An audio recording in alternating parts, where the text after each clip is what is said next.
Thank you for joining us at the Connected Virtual Tech event today. What can one say about Luke Lucas that hasn't already been said? I'm very, very pleased to introduce our keynote panel. Laurie Caruso from SafeFi Tech will be doing the interviewing. Laurie is our podcasting partner. We will be launching that series soon. And Luke Lucas jumped in. We had a speaker from Facebook who at the last minute was not able to be with us. Sometimes in these big companies, that stuff happens. But by no means do we have a second-rate substitute. We have a first-rate participant here with us today in Luke Lucas. I want to thank ZenFi for being the sponsor of this part of the event. And also want to encourage all of you to go and visit the exhibit booths and chat with the folks that are in the exhibit booths that are there waiting to talk with you, and also the other chat rooms that are available through the lounge. And so I think so far the event has been terrific. The panels have been great, and the feedback we've gotten has been really, really interesting. So I do want to again thank both Laurie and Luke for handling this today. And I'm sure we will have a lively and interesting conversation. And without further ado, Laurie, the floor is yours. Luke, thank you for being with us today. Hello, and thank you, Rich, for that. I appreciate it. It's always lively when we have Luke on, that's for sure. Right, Luke? Let's have some fun this afternoon, Laurie. Let's have some fun. That's what it's all about. And plus, I'm sure everybody's like gone through all these panels and they're like, all right, we just need some sort of lively pick-me-up besides coffee, right? And we don't have a show now to go get the coffee at the table. So let's just liven it up this way. How's that? Sounds great.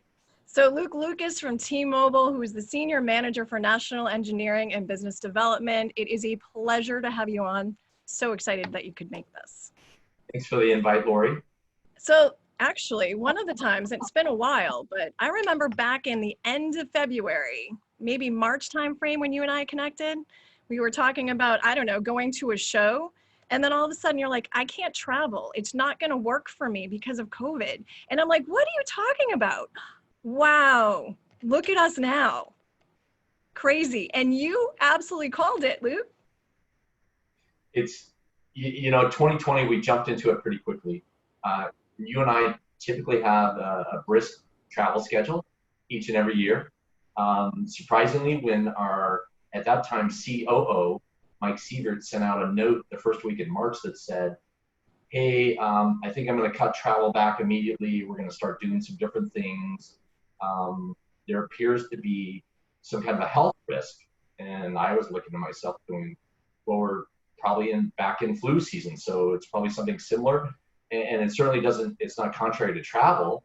So like you and I chatted, it wasn't going to affect us. Well, the following week, boy, it was take your laptop, take your power charger, and work from home. And of course, engineering groups, especially T-Mobile's engineering group, we're very used to virtual or used to working from home or remotely. So it was second nature to us.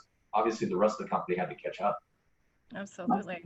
Yeah, the whole world pretty much changed in a matter of, weeks, so to speak. So in addition to the changes with COVID, but also T-Mobile went through some pretty major changes as well. You want to talk a little bit about that? Boy, you're not kidding. Obviously, before we got into the new year, we were working through the federal lawsuit with the attorneys generals trying to get approval for the Sprint merger. And of course, luckily, the judge sided with us. So in December, when we launched our 600 layer cake for 5G, we had no idea what the roadmap was going to be, but we knew that in and around April, we'd be closing Sprint. So we jumped into the year. As you remarked earlier, we immediately then started to kind of see a different landscape for 2020 as we hit March.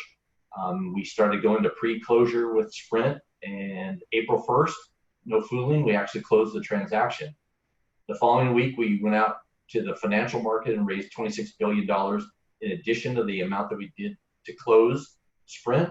All of that became very tricky because with COVID, the financial market started to freak out. But we got it done and we put it into high gear. The plan is very robust. I think we've got 5 different markets now on 2.5 band. So we've really accelerated that program. We're still continuing the 600 layer, but we're building our layer cake, our wedding cake. So 5G is fun, exciting, challenging at the same time. With the global issues happening, the pandemic present, and but otherwise we're working through it. Well, I have to commend, leadership and what they were able to accomplish, given the fact that, following it for as long as we were following it, and to see as many challenges that you faced and as many milestones as you had to achieve to get to where you were today or are today, to obviously take on 2.5 and merge with Sprint, it was pretty impressive, I have to say. Well, at T-Mobile, we're the Un-carrier, so we're very centric to the customer's needs. As you may have read in the press, we went to the FCC and said, hey, we need to even borrow spectrum. And today, although many partners under the FCC pledge are starting to release those acknowledgments, we're still continuing. So we moved from a zero-cost model of borrowing spectrum to supplement our spectrum so that the customer experience is completely perfected. We're still continuing to do that because we know that the customer experience is absolutely what wireless is about. Yeah, I mean, we were talking, obviously, we've had so many great discussions on our panels today, whether it's, CBRS, whether it's, deploying and, going forward with new technologies in 5G. I mean, there's clearly something that needs to happen. We are moving at the speed of light here. And with the technology having to change as much, you need to make sure you've got spectrum, you've got bandwidth, you've got capacity. And so, obviously with the addition of your 2.5 and your 600, your so-called wedding cake, so to speak, which I love that the term there. It's important. It's important for growth. It's important to see these carriers obviously be able to do that just the same way. What are some of your other initiatives, given the fact that you've got all this now? Where are you going now? What's happening with T-Mobile for the future? Well, you might remember as part of the federal lawsuit, we also started a new T-Mobile Un-carrier. And Un-carrier to us is an initiative that takes the pain points away from the customers, whether it's conscious or subconscious. All the customers in wireless over the years have had pain points. So the Un-carrier initiatives really drive away those pain points. So, we looked at the spectrum piece as a way to perfect the experience. And then we've now started several initiatives. So the first 3 that we had was our Connected Heroes. It's 10 years of connected access for public first responders, public safety and first responders. Second, we had our 10 million initiative, which is zero cost broadband to folks that are disenfranchised. They don't have access to the internet today. We know that access to the internet is critical. And as unemployment rises, people need the internet. They have to apply for benefits on the internet. They have to make applications for jobs on the internet. The internet is a critical vehicle for everybody's daily life. So, we've been supporting that. And last but not least, then we offered, in addition to the 10 million broadband connections, then we also initiated a $15, which is really probably the lowest cost of a broadband connection, and to support that. So off to the races with those 3 initiatives at the start of the year. And then we just literally launched in the last week our Scam Shield. And I'm just getting used to that name, but everybody is sadly receiving robocalls. And if you own a mobile device or multiple devices, millions and millions and millions of robocalls are being generated every single day. So with enhanced software and at no cost to the customer, it applies to both Sprint customers now on the T-Mobile network and the T-Mobilers. We are now shielding those calls. So it's either scam likely that's showing up on your phone on display, or the call is blocked completely. So, all the pain points we continue to work on diligently, but we've got to have the network. It's all about the network. It's connectivity. It's always connected. And so, all these initiatives wrapped into one, it's a busy day job. It sure is, Luke, no question. So with all of those initiatives, I am going to dive deeper into them. So hopefully you're okay with that, because I do have so many questions, so to speak. But one of my biggest questions to a carrier, when we were hit with COVID, And we saw literally the displacement of people going into a city, now going and staying at home. And most of those people live within a 60-mile radius, so to speak. So your networks, where you're so used to having capacity challenges and bandwidth issues and everything in these cities, now empty. And now you need to focus on these rural areas that you might not have coverage, but you have that customer that has that T-Mobile phone. How did T-Mobile take on that challenge so quickly? How did you work it out to make sure your customers were okay? Well, in a simple answer, it's the base of our layer cake for 5G. Launching December 12th, 2019, our 600 band layer now applies 5G to rural as well as suburban and of course urban. So really that's been the timely fix-all for everybody. Now there's a limited number of devices in the marketplace, but the device numbers are growing. And certainly late this year, we're going to see with hopefully no supply chain issues, Apple coming, to the marketplace with their 12 product. Now people have that access to the 5G layer. Now, was 5G on 600 really a speed play? No. We built that solely for the penetration, for the coverage. We want to get rid of the white space. And the only way to do that with coverage is to get as low as you can on the broadband spectrum and make sure that you've got ample signal. So with that ubiquitous coverage being launched in December, sun and moon alignment. I must tell you, senior leadership had all their ducks in a row, literally, to be ready, coincidentally in this case, for a global pandemic. So, yeah, because unfortunately, now that we've seen this, most haven't, ever lived through something like this. Now we're on guard because we have no idea when things will change in our future, and if it ever happen again, or will it get better? I mean, the uncertainty exists.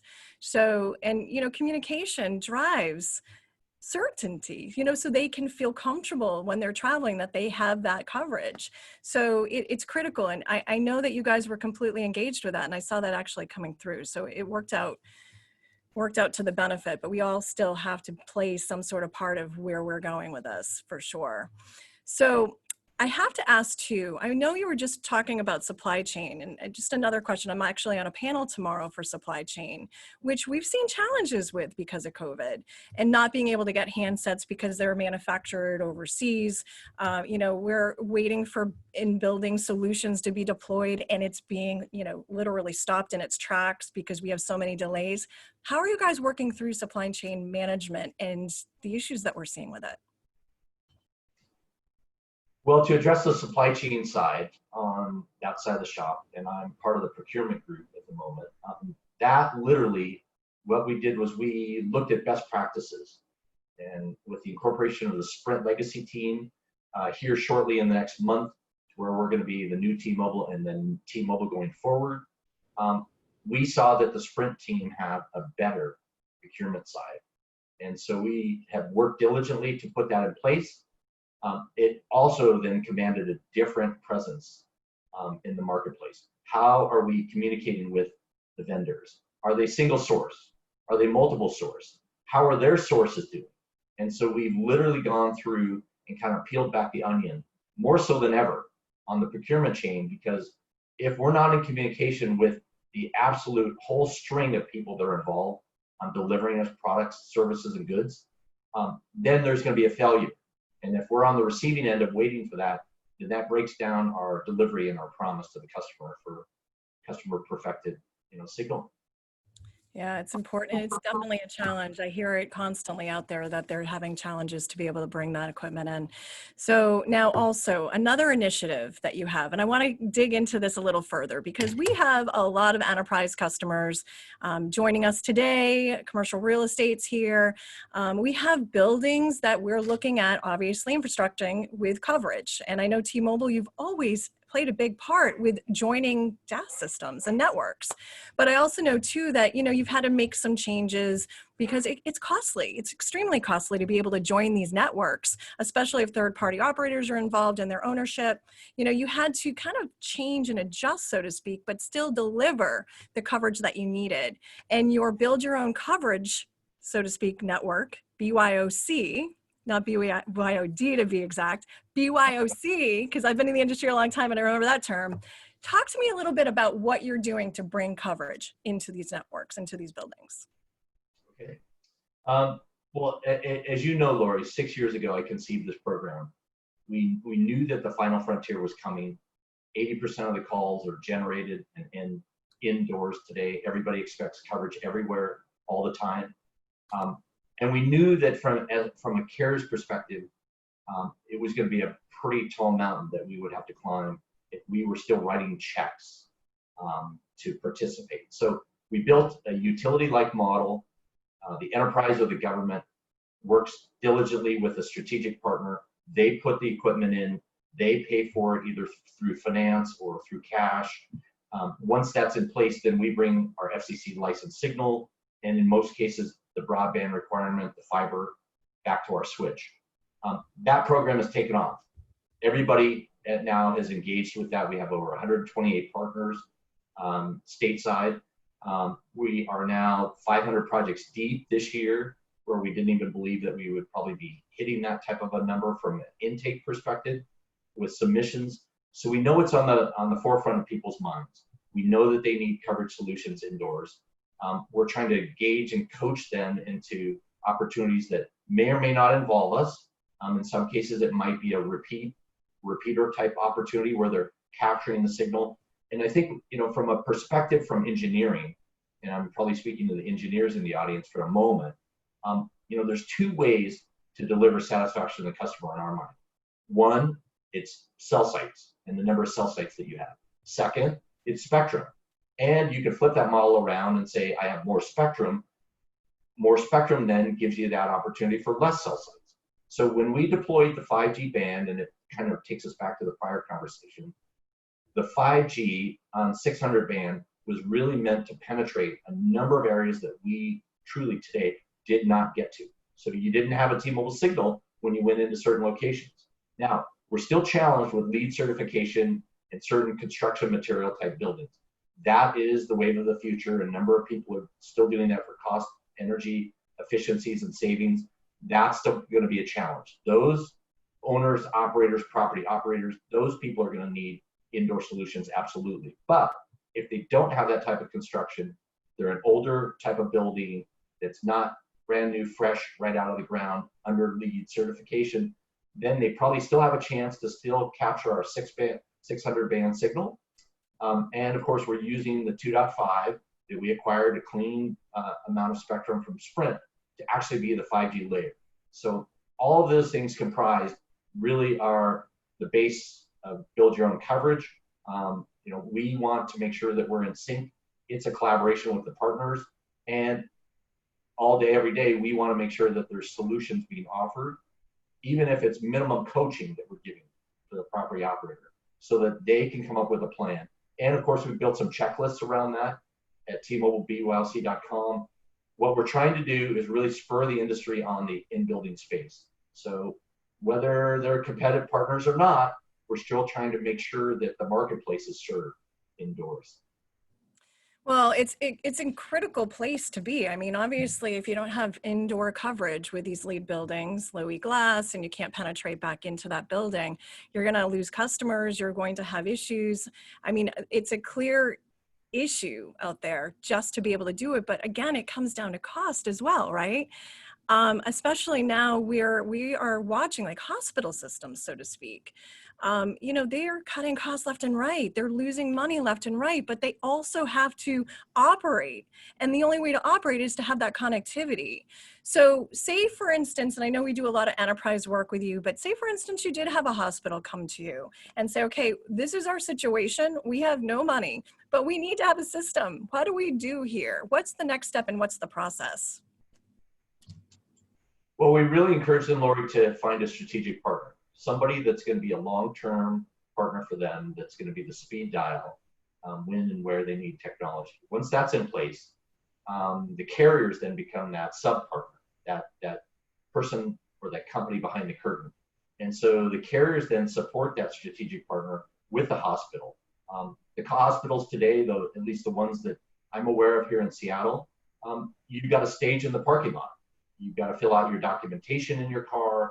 you got to wait for a text, you go into queuing, and then of course it goes from there. So we're acutely aware that medical is probably the first and foremost. Secondarily, education, trying to get the kids back to school and engagement. And of course, most school districts, we've seen what's happened in Los Angeles and others that are kind of leading the charge that they might not be back this year. So it brings us back to the residential life and the connectivity there. So, it's a challenge that we've all been looking forward to, a challenge that we didn't think we would have such a great amount of interest in it. But, literally COVID has brought it to the forefront of everybody's minds. So every site, last comment, every location we consider as custom. There's nothing really off the shelf that we can offer. So we really have to play an engagement role to be that coaching partner and to make sure that the strategic partner and us as a coaching partner are aligned with that property operator. Well, it's important too. I mean, you're only one person. Your team, you can only have so many people on your team from a resource perspective. So you really need to be able to rely on partners heavily, I would imagine, to be able to strategize with the end user, be able to build something as far as, the overall technology strategy, so to speak, and then work with you to align to be able to bring that to the future, so to speak. Well, I think there's a new wrinkle to that. So last year, as we all know, the CBRS was approved and kicked off with OnGo. And so that's another tool in the toolbox that we see that is very promising, is very opportunistic. The enterprise can be in control of their own future if they want to be. I think it really boils down to goals and objectives that they need to write out for themselves, make a determination of what are they problem solving for. And once they determine that path, then they've got an initial starting point. Security, sensors, whether it's IoT or formerly known as M2M or machine to machine that have been around for years. A long time. Literally wayfinding. Maybe it comes down to a compliance issue, which has kind of a related COVID spinoff where companies will need to take your temperature, they'll need to record it. They'll need to make sure that you're in compliance and all these things. All these things are the bedrock of kind of coming up with solutions. And we want to be the technology, and the other carriers want to be the technology to be available so that they can apply those solutions, given the needs. So you must be a mind reader, because that was my next question to you, because we were all talking about CBRS pretty much all day long. Everybody wants to know what CBRS is, where is it going to be? Is it reality? I just had a great chat with Kevin Hansen from Google, who is saying, it's reality, it's here. I've got handsets, I've got this, I've got the network, it's deployed, we're here. What's your take on it, CBRS? I want to hear all about that. Well, so in Build Your Own Coverage, you'll notice that we have a BYLC Choices one-pager that describes our three programs. So we've got BYLC Generic that's 6 years old, BYLC Hybrid that's 3 years old, and now we've just released BYLC Express, where the customer pays virtually for all the infrastructure and cost. The fourth one is CBRS. And internally, we don't call it CBRS, we call it private network. Okay. But the fourth program is going to be private networks. We've already accepted our first BYLC application in the state of Washington with one of our strategic partners. So we're actively pursuing private network opportunities. Again, it's about problem solving. And literally the property operator has to make an election. They're going to want cellular connectivity with the carriers. That's a given. Secondarily, though, what are they doing and what do they need to do on property to fix problems or create solutions that avoid problems in the future? And that literally is the opportunity for CBRS. So it is here, it is real, it is starting to emerge, and within the coming years, and I bet probably not more than 18 to 24 months, we're going to start to see a dominance of that. We're going to start to see that in the smart building space in certain industries, absolutely. Secondarily, then we're going to see it in the smart city space. Towns and communities that are now impaired with the lack of sales tax, layoffs, and all these things are going to have to start to look to solutions in place of those staff, in place of those dollars. And that is going to come from technology. And so private LTE literally, or CBRS, known in some circles, is going to be that foundation. And so it's got a lot of promise. We can't wait to see that future. A lot of promise. I love to hear that. Like I said, there's been some question of uncertainty. What is CBRS and where is it going from a reality standpoint? So I've heard it twice now in my 2-hour session here that we're here and we're using it. So more to come on that. So also, we're talking about all these deployments from a 5G perspective. And when building owners look at this as a dynamic of, we need to build out these networks, it's extremely costly. And nowadays, the carriers don't fund that, so to speak. They come up with different creative ways to do it. Tomorrow on my panel about supply chain, we're going to be talking about how building owners can actually get things financed securely. And there are different options there as far as, whether you do a 3PO model, or somebody actually owns and operates the actual system, or if you take it into an OpEx model versus having to come up with that capital expenditure and going forward from an OpEx model so they can actually do this over time. And there are financing groups that do that today. Do you work with any of those, finance groups? Do you suggest that to customers? And if so, do you have any suggestions or next steps for them for that? We actually work with 3 continuous partners in that space. It absolutely is a necessary component because you can have a need, but certainly, as you point out, Laurie, if you can't finance it, if you can't make a bridge to the other side to deliver that solution, and you're impaired by capital shouldn't be that resource that you can't get your hands on. So Macquarie Financial, Century Financial, Mitsubishi are all 3 strategic partners that have been aligned with BYOC for a number of years. They're engaged with the customer. It can come down to a level of, in the old days when my dad worked at IBM, he would go in and try to sell a typewriter, which is very old school, or a copier. And we still have copiers, thank goodness. But the customer said, "Oh, I can't afford it, but I need it." And so IBM had financing. Sign here, kind of like Volkswagen Sign to Drive. You don't owe us anything today. We're going to charge you a payment in 30 days, another payment in 60 days, et cetera, et cetera. And so these 3 strategic partners really afford and create that opportunity. So if capital impairment is risking your project from moving forward, there's absolutely available sources to fix that. Yeah, and I've been very versed to trying to understand that dynamic because it's important.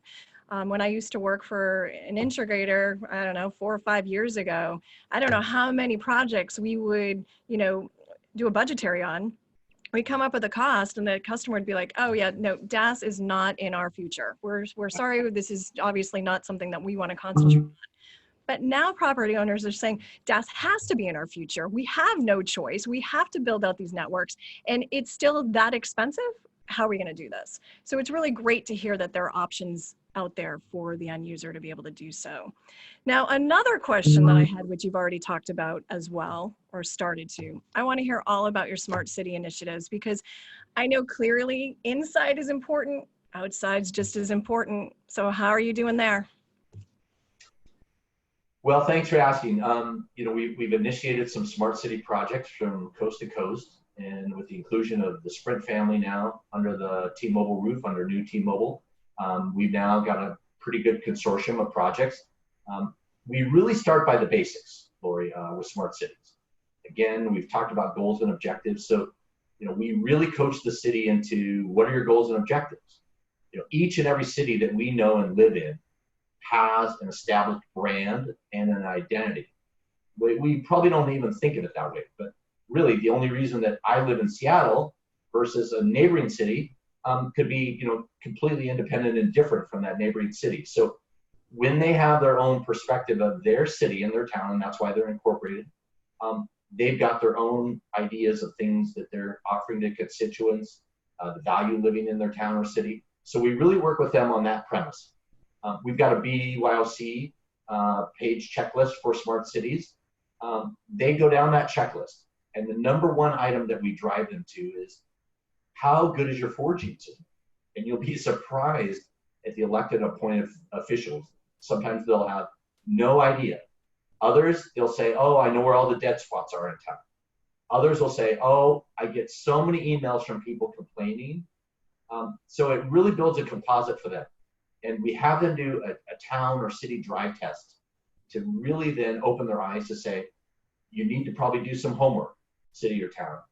To become smart, you're going to have to be an enabler.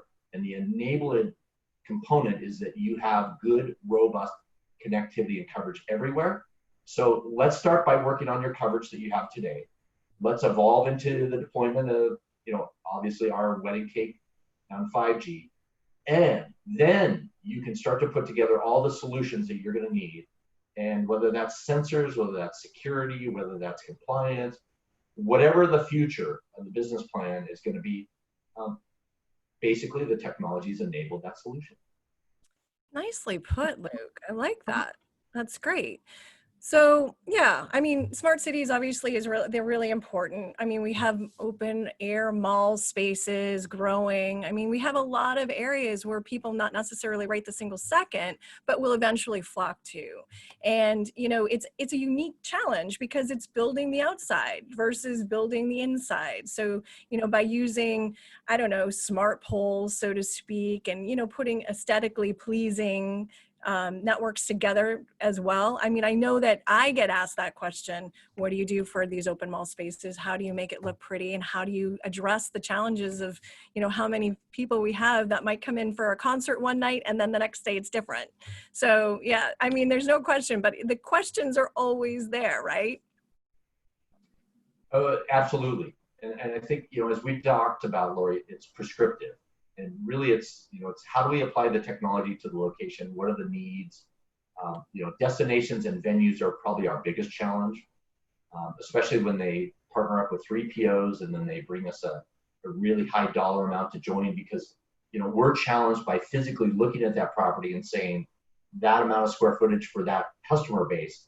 But the fact that they're not there every day, the fact that the location is not having events 24/7, and in some cases they are, but in most cases they're not. And so it really kind of comes down to what are the needs for that location, and that's where I think going back to CBRS, I think destinations and venues are going to have to pull away from the 3PO model. That model really has been kind of broken over the years. The carriers now don't have an appetite or a checkbook to handle that. They are still building, and we're still building the outdoors. And we're going to continue to do that, but we're going to, smartly, partner on the indoors. And the indoors, from time to time, can be a challenge. So that park setting that you described, it may be a challenge because we might have to hide the sites. We might have to do a blend of things with macro, micro, small cell. We might have to do an ODAS, but that might be really in concert with the jurisdiction and or the property owner. Well said again. So you know how involved I am with public safety, right? Just right. Wondering. Yeah. Right. Okay. I know that you also talked a little bit about what you guys are doing for those first responders. And that is a passion for me to have conversations about because, obviously we are looking at other carriers that might have something completely different, so to speak. What's T-Mobile doing for first responders? Talk to me a little bit about that. I clearly know, but I want the audience to hear it, if you could, if you mind. Okay. So as we talked about before, we initiated Connecting Heroes. That's for the public safety agencies across the United States to reach out to T-Mobile and for all of their members of the public safety organization to be able to join T-Mobile at zero cost.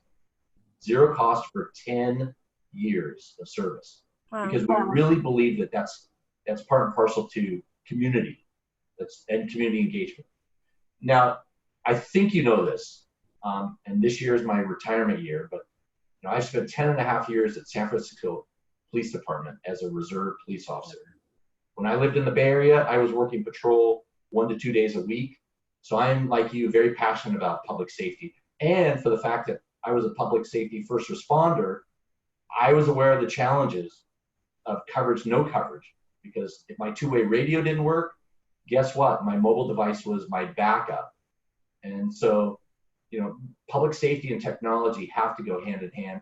We're driving that. We're certainly not part of the FirstNet, which AT&T got awarded. Verizon's doing something similar, but we believe that we've got, a different opportunity. We've got an opportunity that we can support it because the cost. and the challenge for governments today to fund and budget their public safety organizations is going to be the most challenging probably ever in our lifetime. So, being 50 now, I realize that they may have never seen anything like this, especially in my lifetime. So how do we help that? And that Connecting Heroes is our first piece. Secondarily, we're probably going to want to walk through and talk through solutions that could bring in the coverage and connectivity at the public safety locations. But we'll get there. I think the first thing is getting the handsets in their hands and the service delivered to them. Absolutely. It's a very serious topic, so to speak. And I'm so glad to see that T-Mobile's taking an initiative to do that. Not to actually go backwards. This is being recorded, but I'm pretty sure I just heard your age. Did you just say your age? I heard that. We'll have to quiz everybody and see if they were listening. So in addition to public safety and where the FCC requirements are going, I have some questions surrounding the fact that they are eventually going to be looking to have tenants have to be able to identify where cellular users are in the case of a 911 call. Depending on location, it could be floor level, wherever they're existing in that building. And, we know right now that some of these congested areas, you might place a call and it might wind up at a different building down the street just due to the fact that we have those challenges. We talk about Z-Access and going into the PSAP and trying to understand how that's going to make a play. I don't know if you have any direction there. I know we're a few years off, but you know how these years go by so quickly, right? You just announced your age, although you're really young looking though, I gotta say. Nice job. Well, I still have all my hair, thank goodness. And certainly it's not colored, so that's another good thing. But yes, we're gonna have to work on locating the subscriber, and we're going to have to continue to perfect that. GPS at the cell site, and of course GPS from your phone is going to be the two derivatives that continue to size in that map to make sure that public safety is delivered and directed to you when and where you need that. That is the subconscious of every customer today. At the moment of need, they want to reach for their phone and know that 911 is going to go through. And so we need to be prepared for that. We need to improve. We can continuously work from the engineering side. And I think we take on the challenges from the FCC to make sure that the customer's experience is improved and better. And we're going to continue to work on that. I don't have too many details specifically, Laurie, to share with you, but it's at the forefront of our minds. Yeah, it is. And, like I said, it's coming. I know we have other things right now that we're thinking about, give or take, but, they're announcing 2022, 23. There's a lot of moving parts there, obviously, and it's challenging to understand where that direction is going to go right now, but it's great to hear that you guys are thinking about it. Laurie, can I jump in quickly with the question? Hi, Rich. Hi. Okay. Hi, Luke. I did pick it up. It was 50, so just so you know. There was a plus in there, but we'll keep going. Oh, okay. Do we have a prize to give people? We'll give you 50. Okay. So, Luke, the question came in from two different people, and it's about roaming agreements and interconnection for companies that put CBRS networks in and then are looking to, sort of interconnect or roam on T-Mobile's network or vice versa. Can you comment on that? Is that an initiative or something that has not been decided yet? So senior leadership empowered two teams within T-Mobile, Rich, to come up with business plans for private network CBRS. Both of those teams are still ongoing with their business plans, but I do believe that at least one business plan will involve some roaming. And we've had conversations with the roaming team. They've been working on it as well as part of one committee. So we do think that we're going to have an opportunity to have signal at the edge, maybe with no equipment on site, and literally just piping back to us on a roaming component with no RAN gear at the property location. So I think there's going to be probably at the end of the day, probably a bad analogy because I grew up in San Diego and I love Baskin Robbins. So they have 31 flavors. I think we're going to have several different flavors of private networks or CBRS. So I think you're entertaining at least two. And I wouldn't be surprised if, 2, 3, 4 years from now, we kind of look back and go, well, we only thought there was going to be one or two. And there's several different opportunities. So I think the future holds, promise. It's bright. And we're going to lead and follow to where we think it can best support the customer. And that may start with roaming. Gotcha. So the other question was, I think you answered it during the panel, but I think this was question came in afterwards. Of course, the BYOC program still exists. And someone asked a question saying that they had heard, because of the Sprint merger, that the BYOC program, or the decision to give equipment to DAS networks that were looking for radios, had been put on hold. Is that the case, or are you still moving forward on programs to distribute BYOC and to work with customers who have DAS networks who are just looking for a radio source? So the program continues. As you know, we initiated the BYOC Express program, which actually then basically sells the RAN gear, the RF, to the customer. They're writing a check or writing a purchase order for it. So we continue to do that. I think we've been overwhelmed this year, and I think with the key initiatives of rolling out 600 and finishing that, which we're in the throes of doing within the next coming months, the 2.5 initiative, and so on and so forth. It has put BYOC on a lower rung, but it hasn't eliminated it.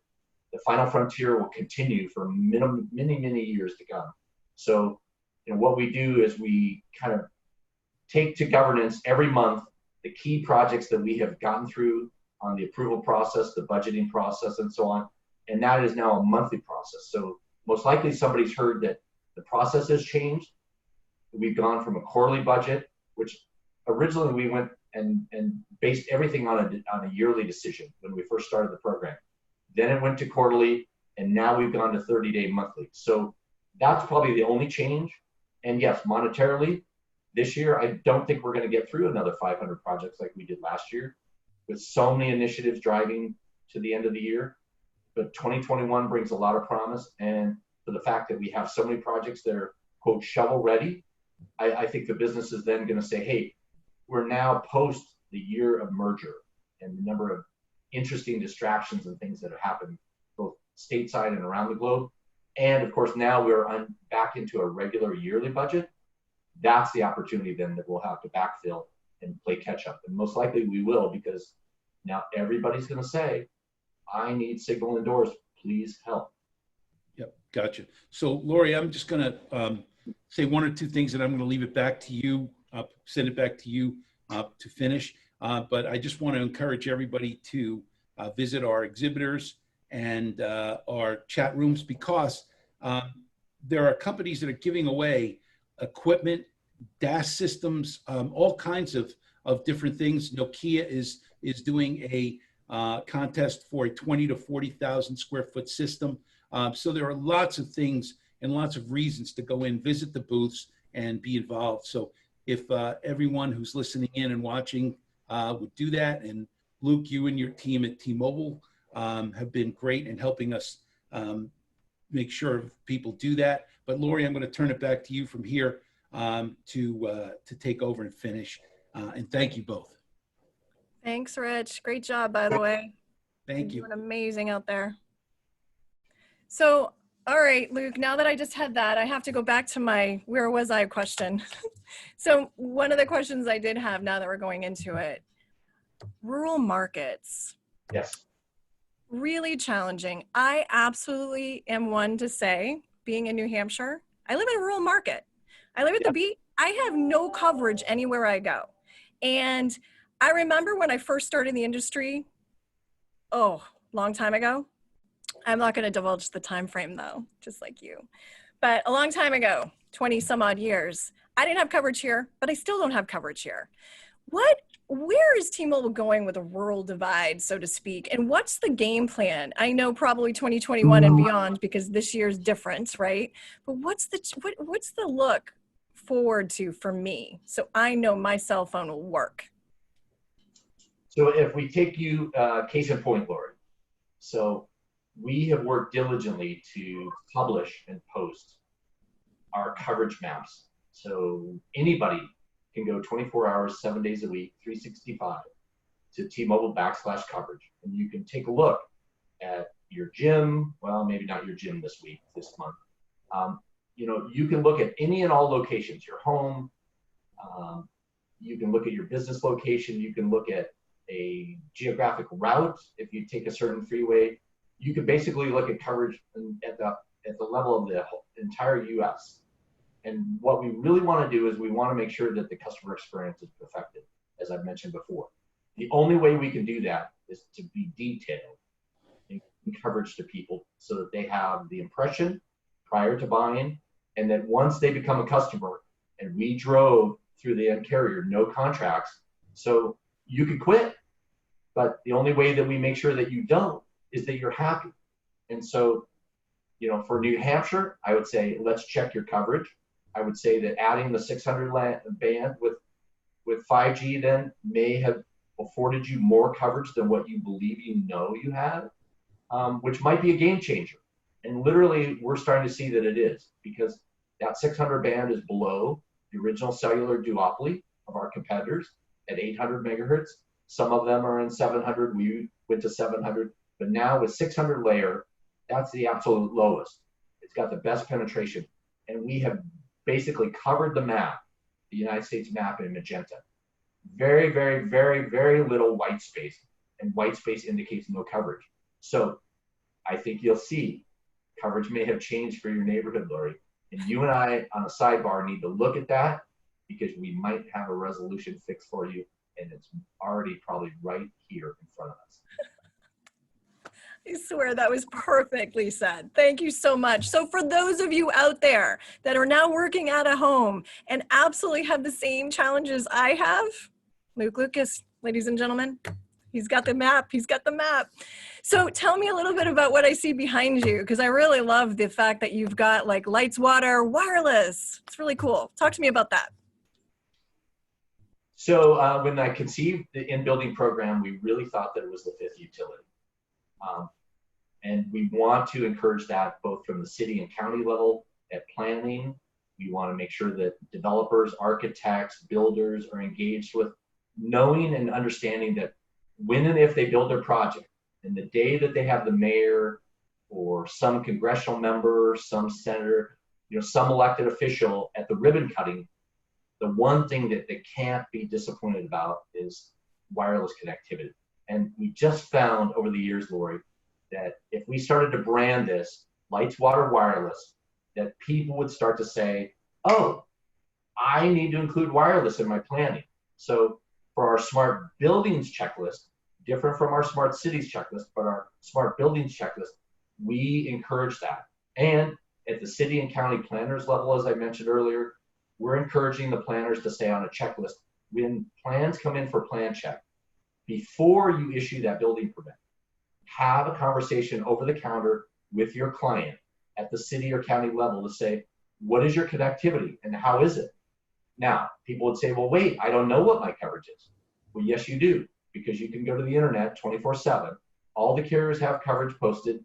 We've challenged the other carriers, so we've encouraged them to improve on their granularity to show the exact coverage for the expectation. And of course, then the in-building challenges with the construction materials and so on and so forth. My other side is obviously the smart buildings piece. So it all fits together. I mean, this is a long-term plan that we've got to conquer the indoors. We've got a road to hoe. So we've got our work cut out for us, but we've got to educate people. We've got to coach people, and we've got to make sure that people understand all the tools and the options available to them. Some of which may involve us, some of which might not involve us. CBRS, private networks, may not even involve us from the customer level at the end of the day. That's okay with us.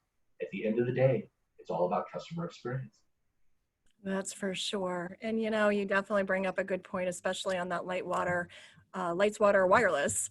It's the fifth utility. I mean, we hear that a lot. And when there's a building in construction starting in the phases of just designs, if you're not ready to put the DAS system in or the coverage into that building in the early stages in the beginning, you're going to miss out, especially Right. once you start to see ceilings and walls go in and you start to see that you could have pulled all your fiber and your cables ahead of time to reduce your cost. It's critical. So I know that there's a lot of folks in the audience wondering, when do they put a DAS system in? The DAS system needs to be initiated at the start of construction, so to speak, and involve everybody that you can, from electric to, plumbing to everybody. Involve everybody at the start, because it's going to be critical at some point and it's going to reduce the cost. So I'm glad you guys say that, because it's important. Can I add a footnote to that? Sure can. So if you're ready to do a DAS or not, we encourage everyone, and you highlighted this, so I want to just expand on it. So when you're in the planning stages of a remodel, a new construction, move into your new office, move into your new house, if, when, and where you can do a handful of things, these things will provision the future for you to be ready. First, whatever your power requirement is for the project, upscale that, and upscale that up front. Second, add as much conduit as you can with pull strings. Even if you're not going to use it today, you'll use it tomorrow and you'll thank your stars that you did it. Absolutely. Next, add more fiber. Fiber's inexpensive when it's under construction. Have your electricians, have your third-party assistants, strategic partners pull plenty of fiber. Excessive fiber is your goal. And last but not least, pull plenty of Ethernet. If you've done these four things, power, conduit, fiber, and Ethernet, and your property is prepared, you'll be prepared future for any G. You'll start with 4G today, you'll build your plan for 5G. When we get to 6G in 10 plus years, you'll be ready for that. And when you sell your property, which we've been working with 2 universities to build a case study that says real estate with the fifth utility is going to have more value, you'll be able to sell at more value. So you'll receive that value on the tail end. So don't worry about it. Try to get it financed, get it budgeted, get it included up front, because the long term, it's really going to pay out in spades. There you have it. Lights and wireless, the same. They are identical when you have to have a need. So that was awesome. I love that. So Luke, one last, as we're looking at your future, it's bright, it's magenta. Where do you see yourself? Where do you see yourself in the future against your competitors? And I love the competitors too, because I have to play nice and neutral and all that fun stuff, but I'm curious where you see it. Well, it's fun to be driving the space. And I truly believe that, when my senior VP first initiated a discussion to entertain my business plan, he said, Luke, you are so far in front of this. We're not even addressing in building, and people aren't going to be concerned with in building for some time. I said, I know, Dave, but at the time, right now, we've got to prepare. And the more we can do, the more we can drive. So in true Uncarrier fashion, I truly believe that I've been driving the space, but that's okay. If other carriers want to plagiarize, borrow, copy, imitate, that's okay. Because at the end of the day, it is absolutely connecting to our customers. It's all about experience for us. It is probably for them as well. And as a business owner, as an operator, especially in today's climate, you don't have any idea who's going to come through your doors, whether you're reopening for takeout, whether you're reopening the government on a partial basis just to see customers on a scheduled basis versus what we do in January or February this year before COVID. You've got to be prepared for every single person coming through that door. That involves technology, that involves connectivity. So I now see a sweet spot after all these years in development and deployment, building the outdoor network. This year's 25 for me at T-Mobile. 25 years. You started at 25? It is 25. It is 25. I have you beat. Literally, I do see this as the sweet spot. And there's plenty of time. There's no time for retirement. There's plenty of work to get done, and there's plenty of encouragement in the marketplace, as well as working even side by side with the other carriers. And really, that's where it's going to boil down to with destination venues. We're going to have to work and partner with the carriers and involving the strategic partner to make sure that the delivery expectations of covered solutions is there and available for our customers. So a lot of work ahead, Laurie. You and I will always be connected, but we'll be continuing to connect with the amount of work in front of us. I love it. And I love this industry so much. It's just exactly what you said right there. Teamwork. Let's get it done. We have a job at hand. Let's figure it out together and let's build on it. There's enough to go around, but let's do it the right way. That's a key too. Do it the right way. So Can I jump in for a question? I'm sorry, Laurie. What was that? Did you get a question? Can I jump in for a question? Yeah, of course. Luke, did you talk about the layer cake here in your strategy early on? I did. You did? We did early on. I love that part of the discussion, and also the fact that I think you're right that the BYOC program is way ahead. There aren't. The other carriers don't seem to be as front and forward in helping real estate owners get the equipment and put the systems together the way you have. But I apologize. I love that part of the story. So that's, you know why you missed it? It's called the wedding cake now. You probably just layer cake, wedding cake. It's both interchangeable. Yeah. And if anyone wants to see the graphic, go to www.tmobilebyc.com, and under the resources, you'll find the layered cake.